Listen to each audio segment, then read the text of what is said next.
Well, they say the man who lives on that property with those dogs isn't breaking any laws from what they found. But one advocate says if that's the case, the laws need to change.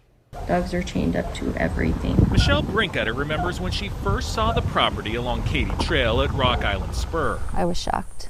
I was shocked at the amount of dogs and the amount of trash. So she went up to the man who lives there to ask about what she estimates is around 30 dogs. You have dog bites, you have unhealthy dogs, you have dogs that ribs are showing, dogs that are limping, dogs that are obviously injured. When he refused the offer to rescue the animals, she first went to the sheriff's office, then to social media. I have people reaching out from France, from Montana, from Nevada, from Colorado. This has gone national.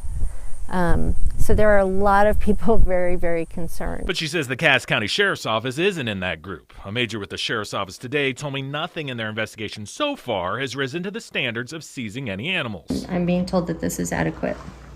This is not adequate water.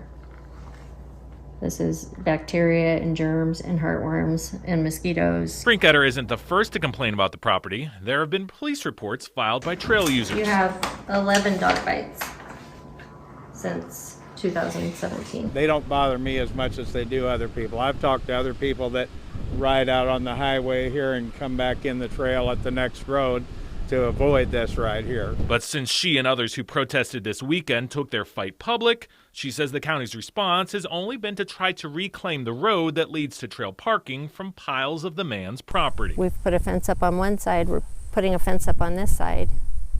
To me, we're putting a Band-Aid on it. We're not fixing the problem, we're just covering it up so nobody has to look at it. I went to the property today with the concerns. Just wanted to see if you had anything to say if they're, being properly cared for. But the man, surrounded by several dogs, just walked away. It breaks my heart. I just can't. I can't watch these dogs suffer, and I feel like we're fighting so hard, and it's all falling on deaf ears. Now, those animal advocates plan to call on county commissioners tomorrow to enact an ordinance that would prevent dogs from being tethered around the clock.